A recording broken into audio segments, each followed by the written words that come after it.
Hello and welcome to this week's episode of the Montpelier Happy Hour here on WVEW 107.7 LP Brattleboro, your community radio station. I am your host, Olga Peters, and this is the show where we talk about how everything in Montpelier shakes out for the rest of us. And for our YouTube listeners, I am out of power where I live, so I am bunking down for the show with Emily. And I don't know, Emily, I feel like we should be doing jazz hands or something. I do, and I don't know, do I look at the computer? Do I look at you? It feels very fun. And I think pre-pandemic, we recorded in person at the radio station, maybe only 3 times or so. Oh, actually a lot more than that. Yeah. Okay. But we were sitting across from each other, so it's still, and no one would see our jazz hands because, no, we didn't do the video then. But so even for audio listeners, everything feels both more fumbly and more fun today. It's because Olga and I are both here in the real life, joined by Nader Hashim. So glad you can join us, Nader. Yeah, thank you for having me. I appreciate it. So folks, if you're not familiar with Nader, he is a former Windham County representative, as well as a former Vermont State Trooper. And you're also, are you still reading the law? Yes, still doing it. All the laws, every single one. And again, for folks who don't know, in Vermont, you are allowed to study law by apprenticing with another lawyer rather than going straight to law school, which is the route you're taking. Is that correct, Nader? Yes, it is. So it's a long process.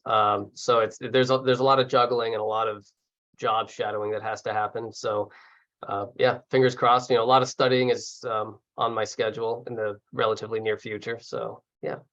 Do you have a focus of the law yet, or I'd like to be focused. Well, I am focused on civil rights primarily. Yeah. Oh well, that's going to be a neat conversation down the road when you finish your apprenticeship. Yes, it will be.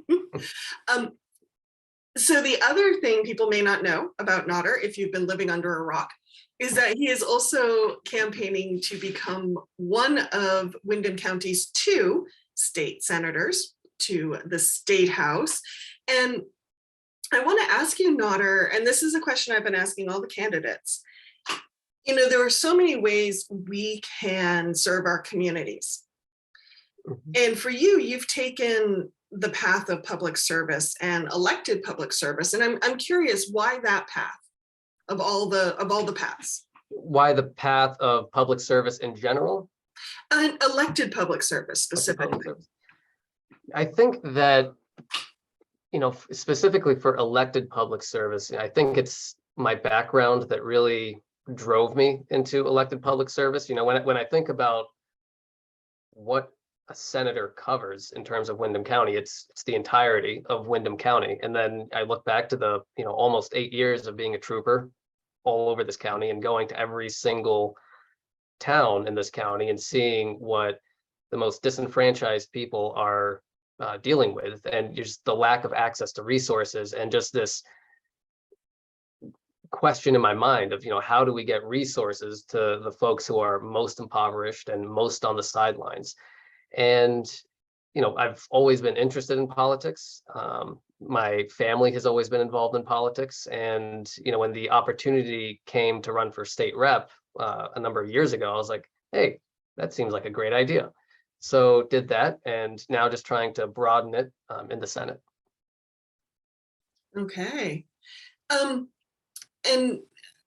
we're going to talk a little bit about criminal justice today for our policy deep dive. And I'm curious, Nader, what keeps you coming back to that issue? I mean, I know you had the experience as a trooper, but what keeps you coming back to this issue of criminal justice and in the law, civil rights? And how do I put this? How does that specifically pertain to Vermont and what Vermont's doing around criminal justice? So what keeps me coming back to it, I think, is just the general idea that it's a good idea to practice things that you already know a lot about and that you have an area of expertise in. And, for example, I wouldn't try doing a super deep dive into solar panels. I don't know how solar panels, I wouldn't be the person to talk to about that. But when it comes to trying to reform our courts, how prosecutors work, how the public defender's office works, that's something that I feel like I have an area of expertise in. And so basically, I just want to be useful. And so that's where I'm trying to apply my usefulness in that area. And, for me, it comes down to making sure that we have a criminal justice system that isn't focused solely on punishment, because that is an antiquated methodology of, trying to keep people safe. I think that, we have to look at why recidivism rates are high. We have to look at, why are people committing crimes in the first place? And I mean, my personal opinion is that the vast majority of crimes are related to poverty, and it's just a perpetual cycle. So yeah, that's my answer to that question. Have you had a chance to read, I find your response interesting because last night, I should say, I read, I think it was last week, the governor released a 10-point plan around criminal justice reforms in Vermont.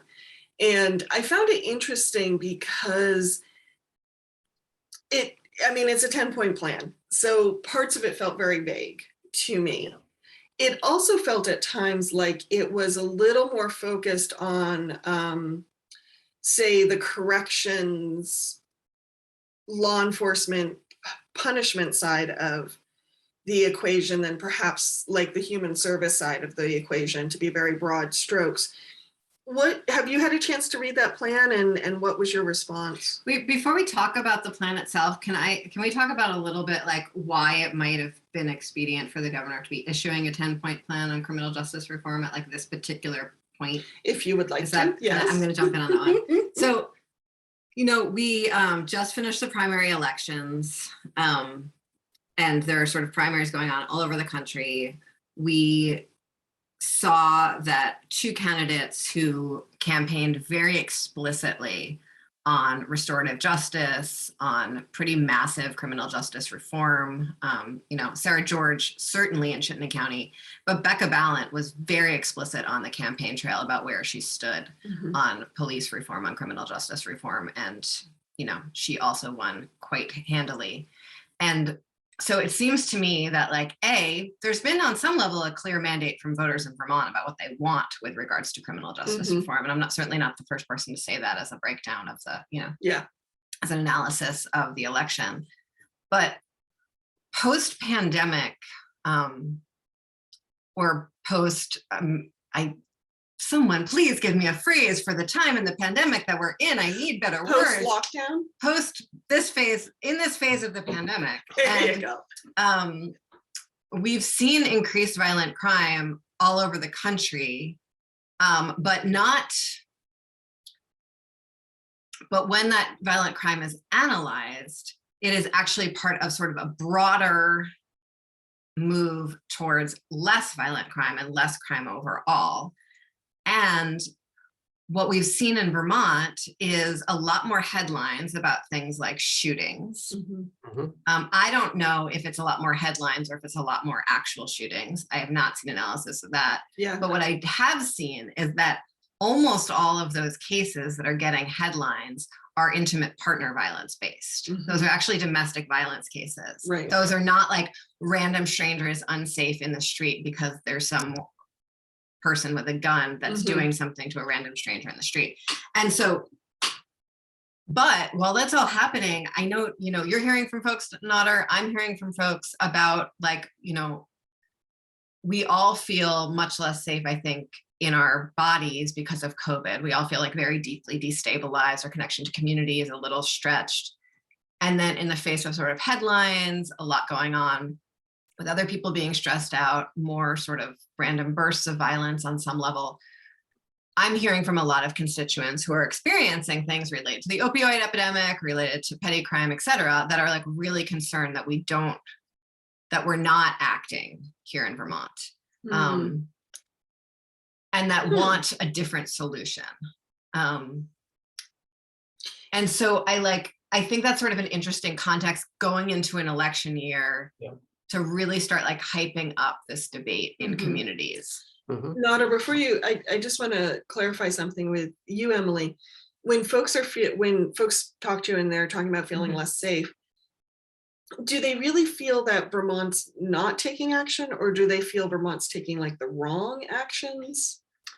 So one thing is that I'm hearing from folks who are experiencing things that are going on all over the country, but Vermont exceptionalism is Vermont exceptionalism, and we all, we think that the face of poverty should look different here. We think that crime should look different here. We think that, and I would like it to be. I would like things to be different here, but we are still part of national trends, and oil prices are going up, and opioids are deadly, and all of those things are just as true here as other places. Yeah. So there's that, and conversations around that. Okay. And then the other piece of it that I am hearing from people is that they're very, very disturbed by things that might be happening in their neighborhood. Drug deals in a house regularly, with a sort of a very long investigation timeline, but they don't necessarily want the problem to just be arrested away. That's not what they're asking for. They're asking for action, and they're asking for more than whatever the sort of long-term proactive, opioid response stuff we might be doing. But they're not just asking for cops to storm in and take everyone away. And so that's a really interesting piece to navigate, because I don't know where to really be useful in that conversation. Yeah, there's this interesting balance because, for example, in Brattleboro, we've had the police station move up to Putney Road, or Black Mountain Road, right off of Putney Road. And so their presence from downtown has gone away. And there are business owners who I consider very progressive who are saying, where are the police? Why aren't the police in downtown Brattleboro? But then at the same time, it's all right. What do you want? Like a very high police presence? Do you want police officers walking up and down the street constantly? Do you want surveillance cameras? And it's really hard to find that center line that people want, so that they can, one, feel safe, but also recognize that they're not just taking punitive action or supporting just punitive action. And so it's a fine line to walk, and I'm still trying to find out where we land in the middle of that. Yeah, I think what makes it tricky too, I'll just share a story which Emily has heard that happened in my apartment July. Still feels like yesterday. Yeah. Long story of why the doors to my apartment building were not locked, but it was like 1:30 in the morning. I woke up because I felt someone sit down on my bed, and I felt someone's hand on my hip, and woke up like a shot. And it was a man had come off the street. He says he had Googled our building and thought it was a shelter. And you live in the middle of nowhere. So I live in the middle and absolutely nowhere. And I told him he had to leave. He did not leave as fast as I wanted to, but he did leave. So in the end, I was okay. Like, there was no direct violence done to me. A lot of people asked me if I called the police. And since I've been processing the event, no, I didn't call the police. I called a neighbor because I grew up in Whitingham. Always takes the police 2 hours to arrive. So you call your neighbors. You don't, in a crisis, you don't call the police. And my neighbor came over and made sure the person left. But what was interesting, the other thing I'm processing is, in that situation, at least for me personally, and I'm still a little left feeling unsafe. Oh yeah. From this situation, because I was sound asleep and completely vulnerable, and this person came into my apartment without my consent. It's a totally terrifying. It was terrifying. It's traumatizing. Yes, thank you. I'm still a little like, woohoo. But what's interesting, as I'm moving away from the incident, and people again say, didn't you call the police? I don't think the police could have done anything, because what was really shook was my sense of safety in my apartment. For me personally, I don't see what law enforcement could do to make that better. Do you know what I mean? To make your sense of safety better? Yeah, to return my sense of safety, you know, that Yeah. is something, at least for me, I think I'm going to have to rebuild. Mhm. So I'm just putting that out there because I want to acknowledge that when we experience these type of situations where our sense of safety has been harmed, Yeah. that I think in some ways is a whole different process from whether or not we're arresting people for loitering or we're arresting people for XYZ. So I'm just putting that out there. I don't know. What's your thought?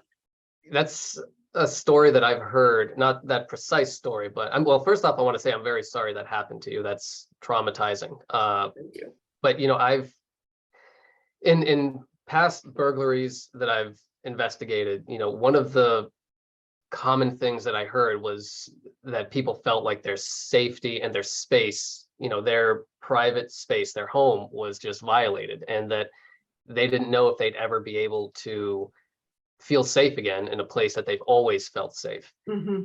And you know, even if you arrest the person, even if you solve the case, that person's sense of safety is still going to be forever changed. And you know, actually something, a burglary happened to me actually when I was a teenager. My family and I, we went away for a couple of weeks on a vacation. I was probably 15 years old. We came back. They broke into our little house. They stole a microwave, a bike, and ice cream for some reason. And it was, it totally changed my perspective on how safe my home really is. Because yeah, the cops can respond. They might get there in 10 minutes. They might get there in 2 hours, depending on where you live, but it'll never take away what happened to you. Yeah. And you know, the promise of restorative justice, which is a part of what I think the Vermont legislature has been moving further and further towards in the context of our criminal justice system for the last many years. And you know, in some spheres, I think we're sort of the furthest along on those conversations of any state in the country. The promise of restorative justice is exactly that, is that on the other side, there's healing on behalf of whoever has had the crime committed against them, as well as healing for the person who committed the crime and sort of the motivations that led them to commit the crime. And so it makes the community come together in a tighter way than whatever fraying caused the harm.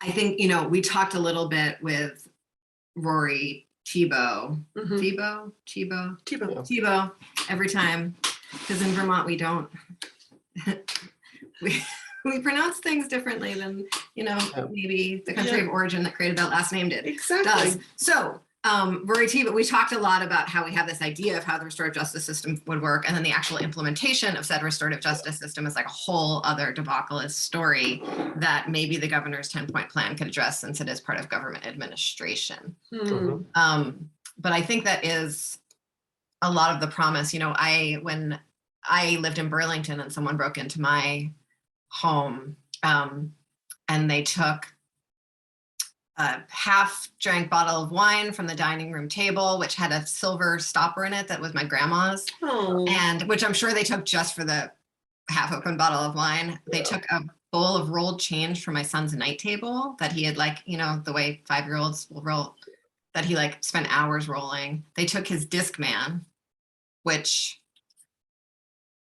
this was 10 years ago. It was a fairly outdated piece of technology then. And then they took this glass urinal, like a vase that I had change in, you know? And that's all they took. So like nothing, I think maybe it was like $20 worth of resources. All things, like my son was sleeping when they took that stuff from next to his head. And I was like, you know, I felt it was the aftermath that was so affecting. It was like absolutely no loss to anyone physically whatsoever. But the thing that was the most healing for me was I posted on Front Porch Forum in Burlington about it. And sort of as just like a heads up, people are, you know, there's someone sort of wandering around.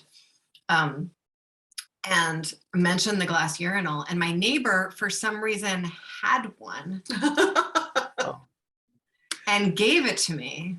Huh. The one that the person had taken, they'd actually smashed on the street in order to get the change out of, and we saw the Yeah. glass from it.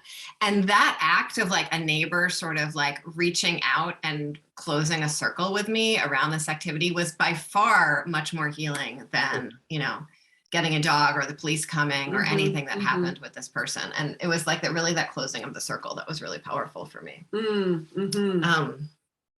So sorry, back to the 10-point plan now that we've talked about justice in the community. Yeah, no, yeah. So back to the 10-point plan. You know, I think there were parts of it that I think were a little vague, and parts of it that seemed kind of redundant, to be honest. There were some parts that I also liked. You know, we'll look at the first point, for example. You know, prioritize VSP mutual aid, and you know that's talking about 24 hours a day, 7 days a week. You know, VSP supporting local law enforcement. And, you know, this, you know, when I think about Windham County and specifically our Westminster barracks that covers Windham and I believe most of Windsor County, you know, their staffing is, you know, it's incredibly low. It's low across the entire state. But, you know, having, you know, troopers are already responding to other local municipalities to cover where there are staffing shortages in those local police departments. So Springfield is a prime example, and you know it creates, to put it simply, it creates a lot of extra work for troopers who are already significantly overworked and understaffed, and it creates this sort of feedback loop because you know you reach a certain stress threshold where your quality of work starts to degrade, and you start saying, you know, I've been a trooper for 1 or 2 years, I'm getting a job somewhere else. And even the folks who have, you know, 7 to 10 years on, they're starting to say, there are some who are starting to say this just isn't worth it anymore. And so it just creates sort of perpetual feedback loop. I think it's interesting too, because it doesn't acknowledge, like you said, the underlying problem, which is that we don't have a system in Vermont that actually provides anything resembling police presence to the vast majority of our communities. And even those communities that are trying to do it on a community level are sort of under-resourced for it. And so we have this wild patchwork of the Vermont State Police, of the sheriffs, of a few towns that are providing this themselves. And there's both like redundancies and vast gaps that sits on the shoulders of a few people. In the same way, when we talk about childcare, we don't want our childcare providers to be totally stressed out doing their job because they will not provide the kind of calm, consistent, like non-compassion fatigued work. We don't want our troopers to be totally stressed out, overworked, and resentful because like there is nothing you want. Like you want the person who is carrying the gun around in high stress situations to be like centered, right? Yeah. And like it just seems like a classic thing the governor does, which is just like broad strokes. It does not acknowledge the underlying problem. Yeah. It's like not even quite a Band-Aid. Yeah, I agree with that. And then there's also the you know, bringing out troopers from retirement. I don't know. They retired for a reason. They were, you know, they're under the mandatory retirement age. I don't know. I mean, unless they really have that drive, or they're really, really bored in retirement and they want to go back to, you know, sleep deprivation and violence, then, you know, I don't know. But and I think that, you know, the next point that I wanted to talk about was a bit further down, working with the backlog of cases. You know, there are, you know, I'm still getting emails about cases that I worked on in 2017 that still haven't been resolved. And, you know, that's about 2.5 years prior to COVID having disrupted things. So it's not just COVID that created this backlog. There are cases that have been taking a number of years. And Is it a backlog in the court or the prosecutor's office or in the police system? And maybe you were about to get to that, so I'm sorry I jumped in. yeah, I mean, I would say it's a collection of, the court and scheduling and, court availability, because you can only have so many trial cases on the calendar for. Oh dear. Looks like he's singing. The Defender General's office. Ooh, Nader, You're freezing up. do you want to turn off your video for a moment? Oh wait, he's back. Hi. Uh-oh. Okay. You made a really Sorry. good case while you're Sometimes that happens. Oh, really? It's okay. Let's just, Okay. Great. you were explaining the reason for the backlog. Yeah, and you got as far as you can only have so many trial cases on the court calendar. Yep. Yeah. So there's that. And then the state's attorneys and the Defender General's office, they are also overworked, understaffed, more so the Defender General's office, which, just to point out, does get less money than the state's attorney's office, which I've always found to be strange. You know, it's so strange. Yeah. And so yeah, I would say it's a collection of that trifecta: being overworked, understaffed, and having a lot of cases on the docket. Okay. We need to take a break so we can hear from some underwriters. So stay tuned, folks. The Montpelier Happy Hour on WVEW 107.7 LP Brattleboro will return in a moment.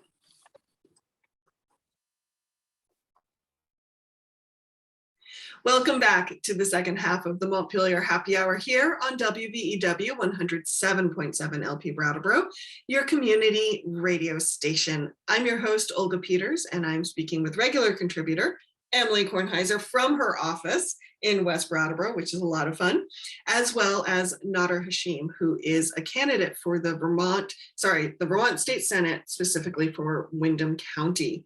Hey, Emily.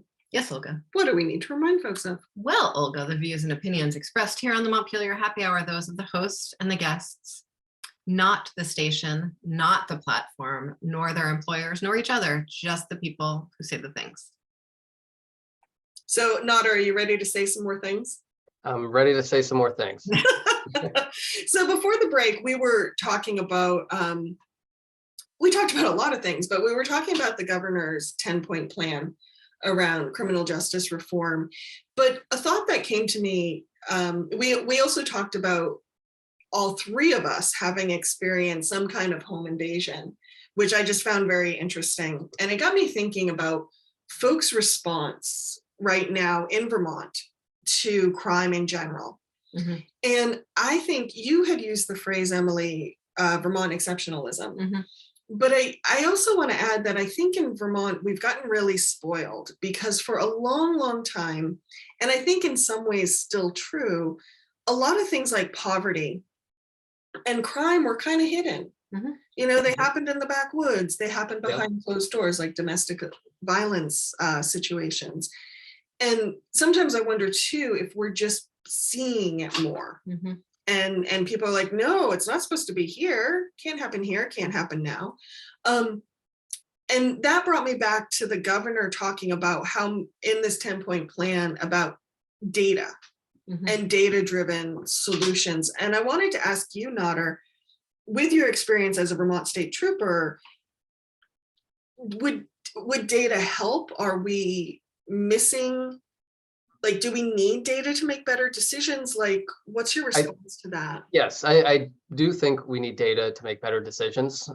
But, one thing that got frustrating at times is when the only solution was to just get more data. And, and I think maybe part of that frustration comes just from, any legislator's desire to get something done, because that's your responsibility. You have constituents saying, hey, do something about this. You don't want to come back and say, okay, we're going to get some numbers, and a year from now when the next session happens and we have those numbers, then we'll do something. People want action. But data does play a role. You do have to get data, but it's again trying to find that balance between, all right, how much data do we need versus what actions can we take right now? And I think we need data to create accountable government systems. And I Yep. think we need that across state government, including the criminal justice system. But again, that's different from reforming or changing or acting on a system. Yep. That's like, it's a parallel process, and one should not ever be thought of as a substitute for the other. yes, Totally agree with you. yeah, thank you. I think, and the other thing that I wanted to also add is that, but before this conversation that we're having, I was looking at data collection as it relates to the Department of Corrections. And, we are lacking in how in-depth our data is and how up-to-date it is, which really hinders the ability to address things like racial disparities, which still exist in our corrections and criminal justice system. So I guess, so the governor has a 10-point plan. We've talked about restorative justice. We've talked about healing. We've talked about, burnout from troopers. What is the legislature's actual role in any of this? So I would like the legislature's role to make the governance and to make the administration of so much of what we do more accountable and actually like more in keeping with the intent of statute, like our entire restorative justice system. But that's not really like in Vermont, that's really not what the legislature does, right? Maybe if we had a full-time legislature with like a whole accountability arm, sure, but that's not what we do. And so like, what is the next step for legislative action to actually make a difference on any of the things that you're interested in moving forward?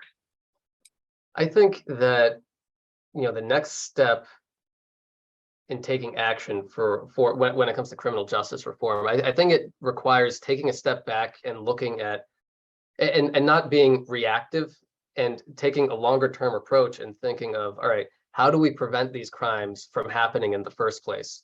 I think that, so I'm going to share a quick anecdote.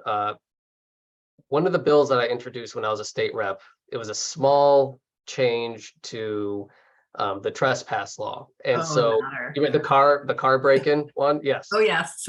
So, I mean, my opinion is that a person's vehicle, if you're entering someone else's vehicle, you shouldn't be allowed to do that. And the amount of support I got from people who were victims of this was very loud and just very, there was a lot of support for it. But then, the other side of it is, all right, yes, it makes it illegal, but how do we prevent it from happening in the first place? Yes, this person entered your car. They know that stealing money from you or stealing whatever trinkets you have in your car is illegal. But is making it a crime going to stop it from happening, or are they just going to find different ways to do that?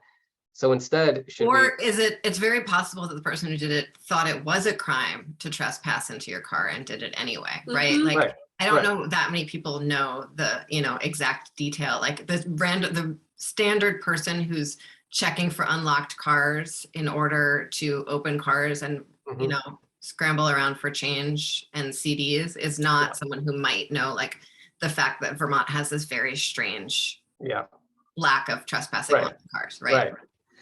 And so, and then again, it's back to that balance of, people wanting to feel safe and just knowing that, okay, it is illegal. They're doing it anyways, but now I know it's illegal for them to enter my car. And yeah, it was just a strange conundrum of, yes, if this law passed, some people would feel better, they'd feel safe, but other people would still be breaking into cars. So how do we stop people from breaking into cars in the first place? Are they living in poverty?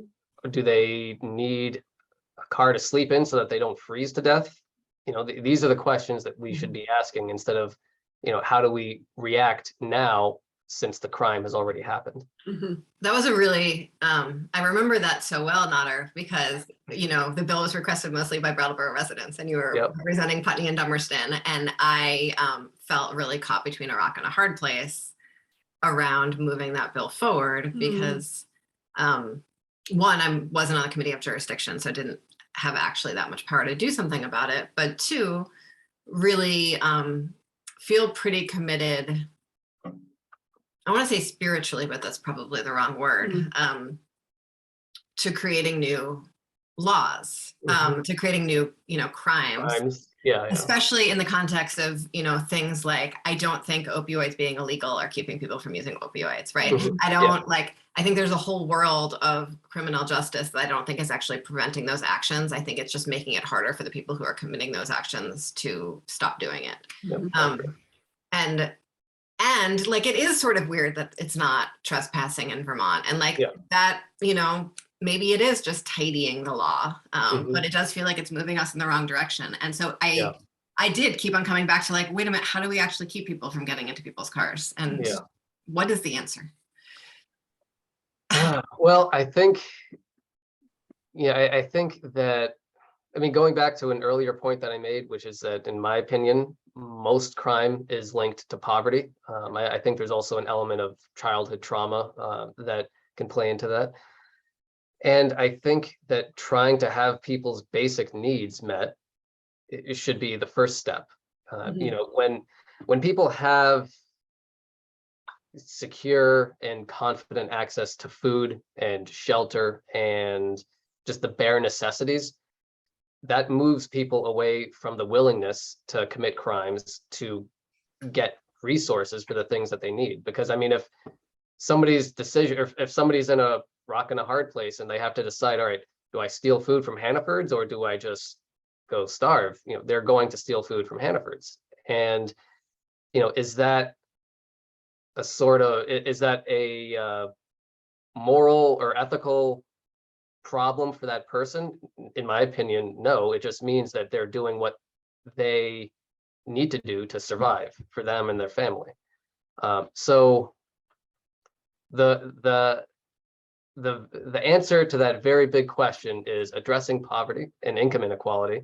So that's a lot, I know, but that's what I think the answer is. So that's what I think the answer is too. And yet I don't serve on the Human Services Committee. I've been pretty focused since I joined the legislature on serving on the Ways and Means Committee. You also don't serve on the Human Services Committee. And my understanding is you want to sort of return to the Judiciary Committee if you are elected. And so I think that's so interesting that we're both, that there are so many angles on creating a thriving community, all towards this goal of having people be safer and more secure in their homes. And, just to hammer home the point, the governor's 10-point plan did not get to any of that. Yeah, so that was one thing that was pretty disappointing. It was really just drumming or, hitting the drum for, the phrase is escaping me, but it's not fear mongering per se, but just the law and order aspect of things. It's, all right, let's support the police. We should support them, but also what else are we missing? Because the police are the response to a crime that's already happened. One point that he did bring up, which I do support and appreciate, is in point number 9.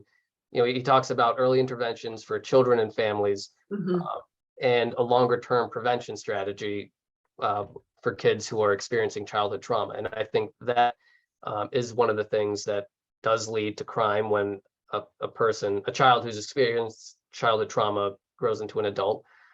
But I encourage folks to who are listening and are interested in that and think that's a great way of preventing crime, to make sure that the governor's budget actually includes increases in funding for children's integrated services and early care and education, because children's integrated services has seen proposed cuts in their funding every year for as long as I've been involved in the system. So it's, we need, all of these systems need more than Band-Aids. They need real investments in order to meet Vermonters' needs. Yeah. There's a lot of long-term investment that I think needs to happen, both for mental health resources and, providing transitional housing for people, providing job opportunities for people who've been disenfranchised or who've exited the criminal justice system. I can't remember what the numbers are off the top of my head, but we have a relatively high recidivism rate. Mhm. And, you know, it's, once you get into that cycle, it's really difficult to break out of it. And a lot of recidivism happens within the first 1 to 2 years of leaving the state supervision system, whether it's jail or probation, furlough, whatever it is. So, instead of just giving people the boot once they're out of that system, there really has to be follow-up to make sure that they have access to, getting a job, or, mental health resources if needed, and, whatever else it is that they might need so that they don't have to fall back into that cycle. I always find it so fascinating that some of the language around the prison systems is that, well, and this is the story, right? One reason you're going to jail is you're paying your debt to society. And once you go to jail, you've paid your debt and it's like a clean slate. And yet it never is. Mhm.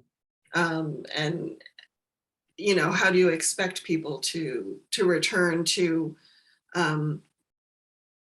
communities when they've kind of got that ball and chain around their ankles forever? Mhm. Yeah. Absolutely. Yeah. And Yeah. the parole process, the probation and parole process is often really, really hard for people to navigate successfully. Mhm. Yeah. And especially with the fact that, we have basically 14 different criminal justice systems across the state.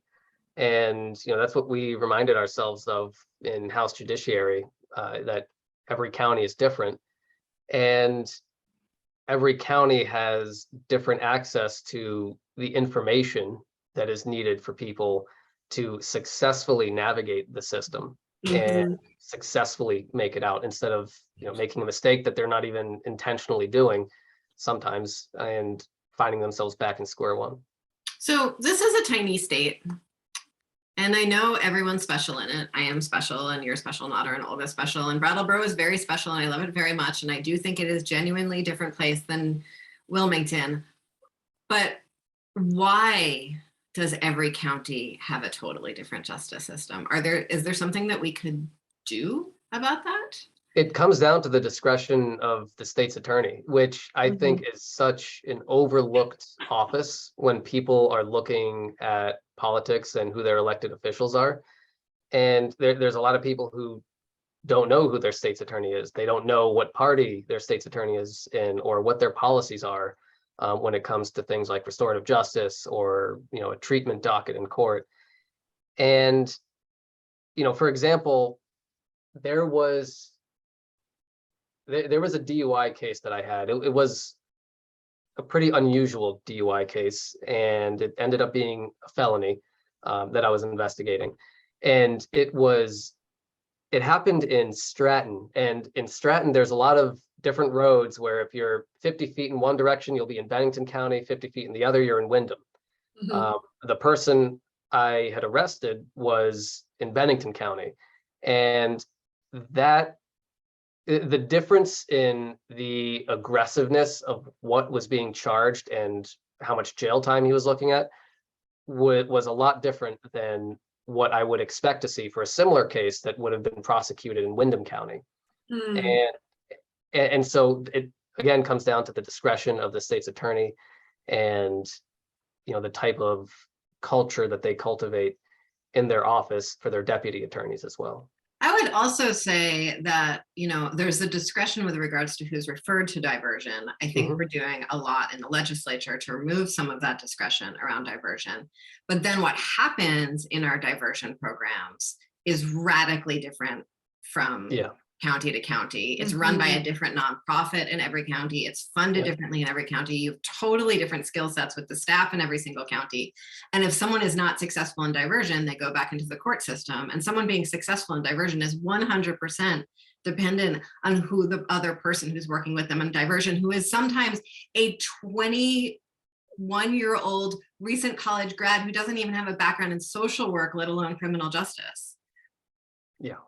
Yeah, it's funny. We don't have codified county government Mhm. in Vermont, and yet we do have all these county specific systems Mhm. that Yeah. are kind of, I don't know if they're filling that void or if they're creating their own government, but yeah, I find that fascinating. Me too. And then one piece that I think is also interesting is that like we have lots of, judges are, even in states that have actually consistent criminal justice across the state, because they don't have this funny patchwork, they still have judges who have lots of discretion. Yeah. But because we are tiny, a lot of our judges are practicing in multiple counties, right? Mhm. So that's sort of an interesting spin on it all, is that our judges get to see the differences across the state in the way that most of us don't. Yeah. I have another question for you, Nader, but I know we just kind of put a lot on the table there. Is there anything you want to respond to? No, I mean, you're bringing up points that I largely agree with, regarding the disparities, or not the disparities, but the differences in, how different counties operate, and also with the judges. I mean, there's also the rotating schedule, I believe, where, judges work in different counties. Yeah, so that's, I mean, those are all good points that you're bringing up. So we're getting a little low on time here. I have my second sort of candidate question for you. Okay. And Emily, block your ears because it's her least favorite in the whole world. Okay. Because it puts people's feet to the fire. I don't think that's why it's terrible. I think it's just like, I don't know. Go on. So ask your question. With the goal in mind to make Vermont a place that works better for everybody. Mhm. If there was one policy that you could enact that you think would make that us move closer to that goal, what would it be? It doesn't have to be in criminal justice. It could be anywhere across the spectrum. One policy, I mean, one specific policy. I think that what I've learned over the last 6 or 7 months is that a lot of it is actually coming down to housing and people's access to just the bare necessities to live life. It's my view is that government should be able to, at the very minimum, provide access to shelter, food, and water. If there are people who are hungry in this country or state, if there are people who are homeless in this state, then that's a failure. So yeah, I think that housing is the number one policy or the number one issue that needs to get addressed. Now, when it comes to a specific policy, I think that revisiting Act 250 is something that we need to do. I think that we need to make it easier to develop in village centers, while also making sure that we preserve green space on the outside of our villages.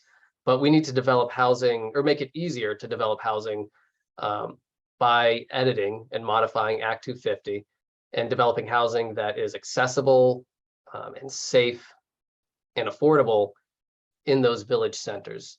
Right now it takes a developer between 16 months to 2 years to get the permits, and tens of thousands of dollars just to get the permits to develop multiple units. I get it. It should be a detail-oriented process. There should be regulations, but 16 months to 2 years, that seems astronomically high for a need that is also very high right now, which is housing. Thank you. I recommend that you either talk to or go into our Wayback podcast machine, because if you're talking about developing housing in village centers, we also need to focus on wastewater. Oh, yes. Yeah. Chris from the Windham Regional Commission is really so hot on that one and very fun to talk to. So if you haven't talked to him about wastewater, I really recommend you have some coffee with him. I will. Thank you. Yeah.